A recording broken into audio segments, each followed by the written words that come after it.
Hey, I was looking at a lot of the messages that you guys sent me, and you were talking about want to know about business and how I ran certain things in the mafia and what I did. So I thought I would tell this little story today.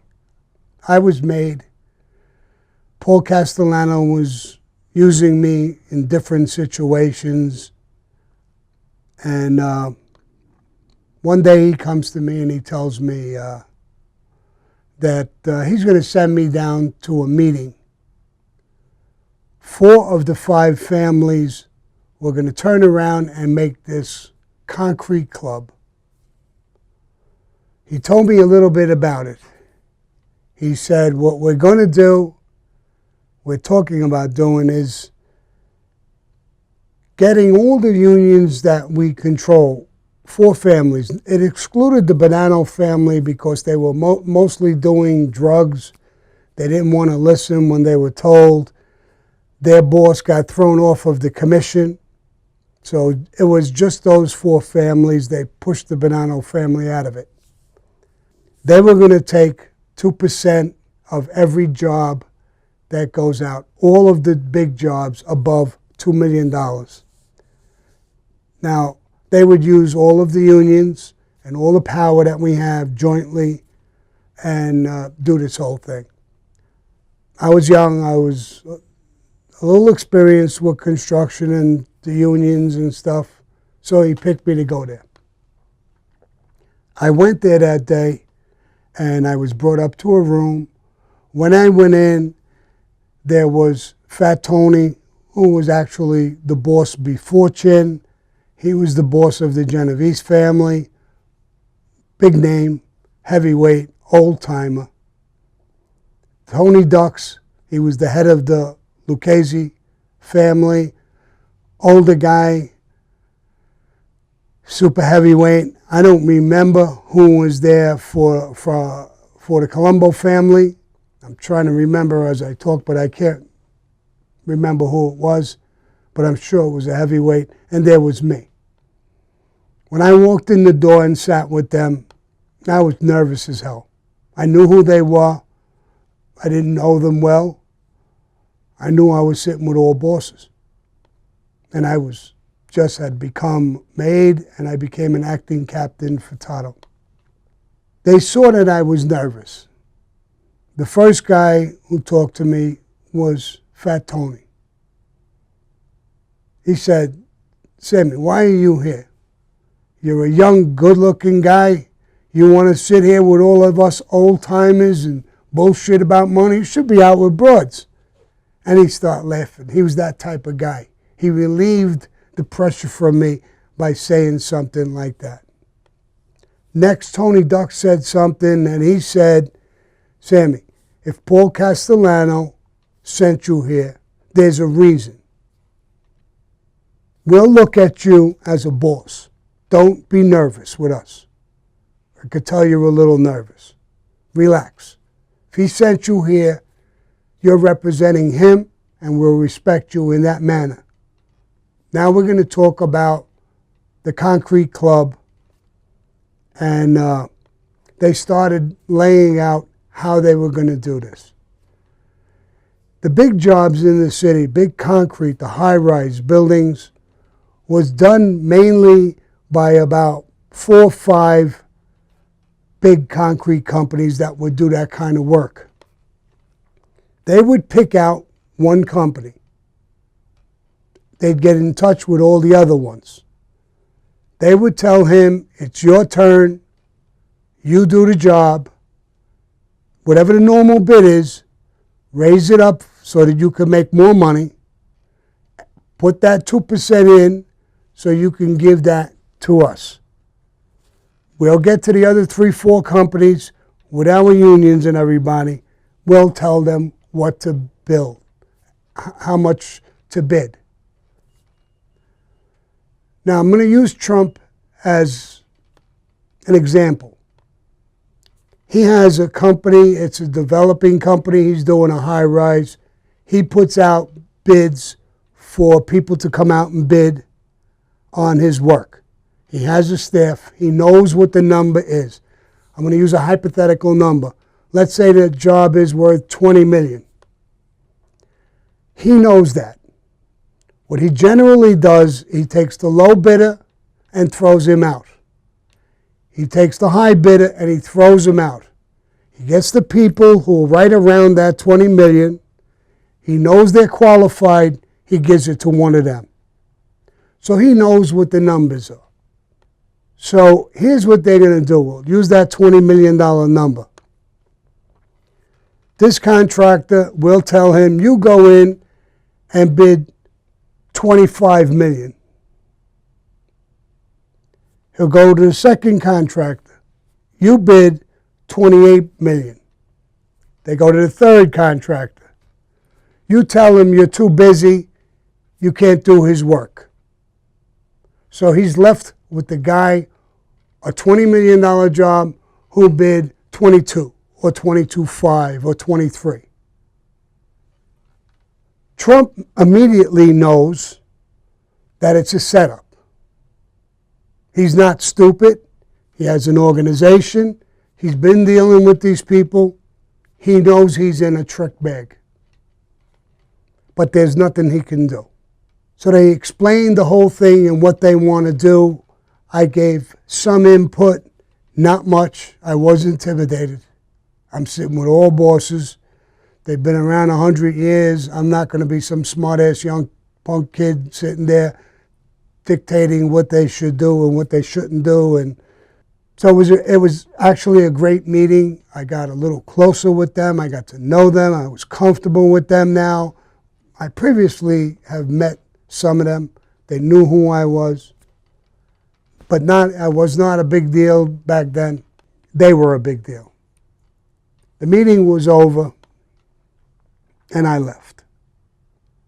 The next day, I went to Paul's house. Hey, Sammy, how'd you make out? Good, good. Fat Tony's a sweetheart. I mean, he was really, really a good guy. He had me laughing a bunch of times. He's a good guy. And the same thing with Tony Ducks. And I told Paul what Tony Ducks had said, that I was representing and I would be treated like I was Paul Castellano for respect of Paul. He threw his shoulders back, smiled. Yeah, they're good guys. I knew they would do that. Tell me what you think. Now I'm sitting with another boss, my boss, but he's still a boss. And I'm reluctant to say what I really think. And I said, do you really want to know what I think, Paul? Yeah. Tell me what you think. I think we're all going to go to jail. Why? We're using all the unions, too much power. Whoever the contractor is, again, we'll use Trump as a hypothetical. He's going to know that this is a setup. Now, God knows what Trump does if he gives politicians money under the table when they do this work. I don't know what he does. But when they go for their end under the table, it's not going to be there. It's going to be in our pocket. The mob. There's going to be investigations about this. For sure. These guys will go right to the agents. I think we're all going to go to jail. He hesitated, he looked back, drew his shoulders back, as if he was thinking and relaxing. He said, I like that. You're right. 100%. So when he said that, I said, then why are we doing this, Paul? Why don't we back out of it? He said, we can't, Sammy. Here's why we can't. If we back out, the other three families will do it. And then we're out like the Gravano family. We'll lose strength. Cosa Nostra, we can't do that. We have to show strength all the time. We never want to be thrown on the side, disregarded. So I have to stay in for Cosa Nostra reasons. But for business reasons, you're 1,000% right. I wish we could. But think Cosa Nostra, he told me. Do you still want to back away?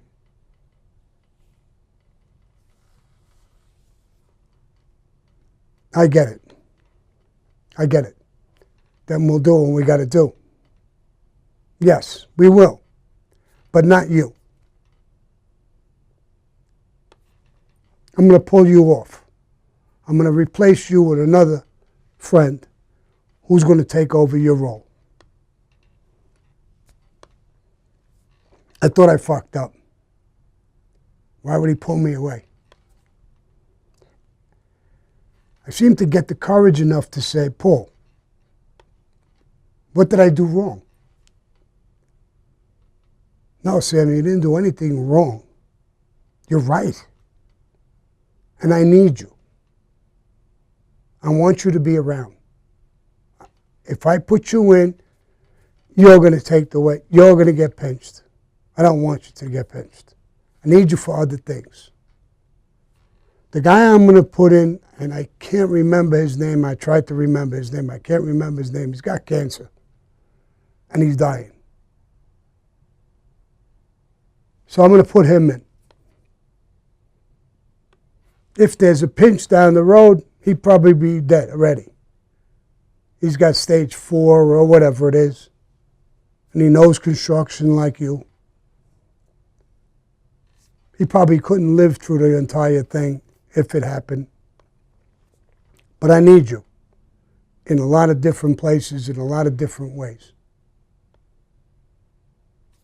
Okay. Okay, I'm off. I'm out. I won't talk about this no more with anyone. I felt a lot better. In other words, I'm not being replaced because I was afraid of getting pinched, or I don't know what was going through his head. But when he explained it that way, it actually made me feel good. That he was concerned, and he knew I was committing suicide by doing this. That they were all committing suicide by doing this. But he couldn't get it through all of their heads. The greed was too strong. 2% of every concrete job in the city of New York, the money's astronomical. And these jobs are 20, 30, 40 million when you're going up 80, 90 stories, whatever you're going up. These are big buildings, high rise. Oh, it took quite a while, but eventually they did get pinched. It was called the Concrete Club. It's part of the indictment. And I didn't get pinched. The guy he replaced me with, he did die before the pinch. So he didn't get pinched. But Paul and them, they all got pinched. I believe it was part of the commission case. It was the Concrete Club. Netflix did a story, I watched it on TV, about this. Fear City, I think the name of it was. And they're talking about this in that thing. What amazed me is that they didn't have a fucking clue what they were talking about. Even the agents. An agent said, this was S&A. We were hearing names like that. What is that? You mean to say you're a big agent, you don't know what S&A Concrete is and who they belong to? But that's what they said on this program. I think Michael Franchise was on the program. I think Alite was on the program, Johnny Alite. I don't know if they knew as much as I knew. I don't think they put a lot of input in. They just didn't know as much. But the program was, they never reached out. And I had talking to an agent who handled me years ago, and he called me and asked me what I thought of this Netflix. That's why I'm talking about it. And I said, I'm amazed how little they knew on this program. And he started laughing. What's so funny? He said, the fucking agents, I know those agents. They weren't even part of the investigation. That's why they didn't know what the fuck they were talking about. He said, I don't know how the fuck they didn't call you. Or me. I was part of that investigation. So you're a little jealous. You feel jilted that they didn't call you? I said, I don't feel bad they didn't call me, but if they would have called me, they could have got a better story put together.